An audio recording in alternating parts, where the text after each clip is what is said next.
ازيكم يا احلى اخوات في الدنيا، يا رب تكونوا جميعا بخير وباحسن حال. النهارده بقى عامله لكم صينيه السمك الماكريل او التونه في الفرن، يا رب تعجبكم. نبدا كده ونسمي الله ونصلي على رسول الله. بسم الله الرحمن الرحيم.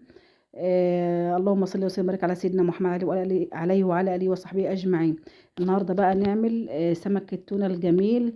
هو سمك التونه او الماكريل بقى حسب ما احنا بنسميه. طبعا يا حبايبي احنا جبت السمكتين زي ما انتم شفتوا كده حبايبي، وغسلتهم بقى غسيل كويس كده تحت الميه بقى الجاريه. وطبعا لما بنغسل السمك بنغسله يا حبايبي بملح وبليمون. ليه؟ عشان ينزل الزفاره بتاعته وميبقاش زفر كده واحنا بناكله. ادي كده عندكم زي ما انتم شايفين. جبنا بقى السمكتين وقطعتهم.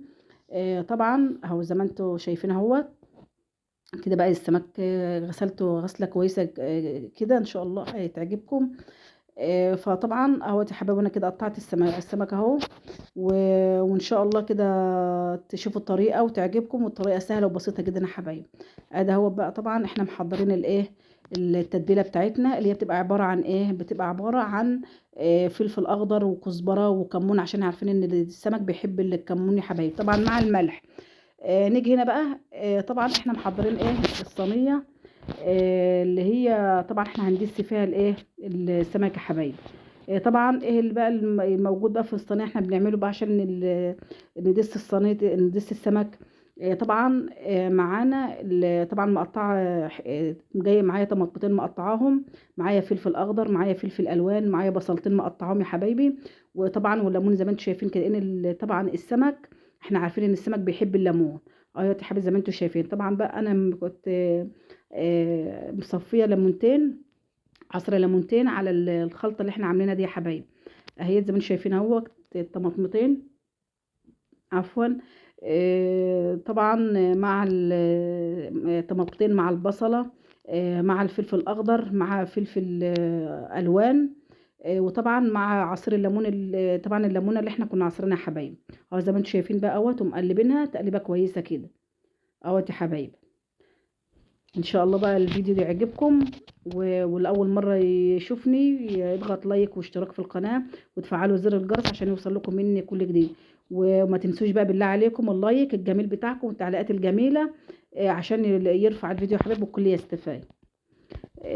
طبعا احنا بقى هنا برضو معانا كان معانا نص ربطه خضره احنا مقطعينها هي برضو، عشان ديت هتشوفوا بقى بعد ما بنرص السمك في قلب الصينيه. هتشوفوا بقى الطريقه، وخليكم معايا وشوفوا الفيديو وامشوا معايا خطوه بخطوه يا حبايبي. ادي هو كده احنا مكان زي ما انا قلت لكم احنا عصرنا الليمون على الدقه بتاع السمك. والليمونه التانية زي ما انا قلت لكم عصرناها على على الخضار يا حبايبي اهو زي ما انتم شايفين اهوت. واحنا زي ما انا قلت لكم احنا غسلنا بقى السمك غسله نظيفه كده. زي ما انا قلت لكم بالملح والميه طبعا والليمون. ليه؟ عشان زي ما انا قلت لكم بننزل الزفاره بتاع السمك. طبعا احنا هنعمل ايه بقى؟ هننزل بالدقه يا حبايبي فين؟ على السمك، وهنبدا نقلب السمك في بعضه اهو زي ما انتم شايفين كده اهوت. هنبدا بقى نقلب السمك بالتتبيله اهو. ما شاء الله طبعا بقى التتبيله دي ما اقولكوش بقى الخلطه بتاع السمك دي يا جماعه بتبقى جميله جدا. ان شاء الله تجربوها والطريقه سهله جدا. وان شاء الله بقى تشوفوا الطريقه سهله وبسيطه وتعملوها والفيديو يعجبكم باذن الرحمن اهو يا حبايبي. اه زي ما انتم شايفين بقى بنبدا بقى ندعك السمك بالخلطه، نحط بقى في السمك برضو بره وجوه كده علشان يشرب من الخلطه بتاعتنا ديت. وان شاء الله يبقى طعمه جميل كده باذن الله اهو يا حبايبي. زي ما انتم شايفين بقى نبدع اهوت زي ما انتم شايفين. بدعك بقى الخلطه اهو اهو. نمسك بقى حته السمكه بقى اللي احنا مقطعينها كده بره وجوه اهوت ما شاء الله. واهو يا حبايبي ما شاء الله جميل جدا. وطبعا بقى بنسيبه شويه احنا هنسيبه بقى شويه ونرصه على الصينيه. في بقى اللي عايز مثلا يدسه على طول احنا كده، انا كده كنت سبت حوالي نص ساعه على ما ياخد من من الخلطه يا حبايبي اهو زي ما انتم شايفين اهوت. يعني ما برصوش على طول، انا ببقى مجهزه كل حاجه بس بسيبه حوالي نص ساعه على ما ياخد من الخلطه بتاع السمك. طبعا علشان يبدأ يشرب منها، لكن انا ما اعملهوش وندسه على طول كده مش هيشرب من التتبيله بتاعته او الخلطه بتاعته اهوت يا حبايبي. طبعا احنا زي ما احنا شفنا هنا بقى زي ما انا قلت لكم احنا كده احنا مجهزين ال- الخلطه اللي في الصينيه اللي احنا هنرص عليها السمك يا حبايبي اهو زي ما انتم شايفين. ونبدأ بقى نرص السمك اهو رصه جميله كده عشان بقى يستوي. واهو يا حبايبي، انا يعني انا بحب انا يعني السمك لما بعمله ارصه الرصه الجميله دي.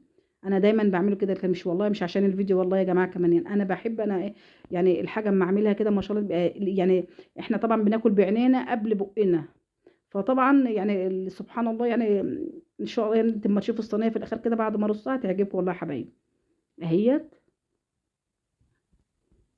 ببدا بقى ارص بقى اللي هي ايه الحتت اللي هي الانصاص اللي بتبقى ايه في نص السمك. بجيبها بقى من الاول كده زي ما انتم شايفين اهو.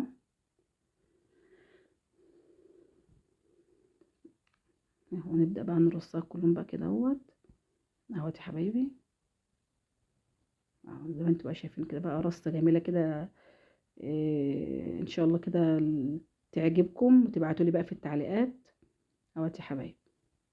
ما تنسوش بقى بالتعليقات الجميله بتاعتكم اللي بتديني طاقه ايجابيه كده وربنا كده ما يحرمنيش منكم ولا يحرمكم مني يا رب، ويديمكم في حياتي يا حبايبي. اهو احنا كده رصيت ايه السمك بحاله اهو زي ما انتم شفتم. طبعا الليمون بقى انا ما برميش اللي يعني نصاص الليمون اللي احنا كنت عصرها ديت انا ما برماش. إيه بقوم جايه حاطاه في قلب صينيه السمك في وسط السمك كده يا حبيبي، هو بيندس. ليه بيبقى اما تيجي بقى تسوي السمك ما شاء الله تشم ريحه. بص بقى ما اقولكوش تحفه. وادي بقى الخضره هي زي ما انا قلت لكم لما احنا قطعناها. انا ما دقتهاش في الخلطه بتاع السمك. لكن بعمل ايه، بقوم جايه بقى ما بين بقى كل حته سمكه وحته كده. بقوم جايه رصه الايه الخضره يا حبايبي زي ما انتم شايفينها اهو. شايفينها كده ايوه، بقوم جايه حاطه بقى ايه رصه اهوت الخضره. بقوم جايه ايه حطاها ما بين السمك. طبعا بقى في السوا كمان بقى الخضره لما بتستوي بتدي بقى ريحه اجمل. طبعا بقى الخضار كله بقى بيتفاعل مع بعضه، فما شاء الله يديكي بقى احلى خلطه سمك واحلى حته سمكه تاكليها. بألف هنا وشفا يا رب. اه يا حبايبي.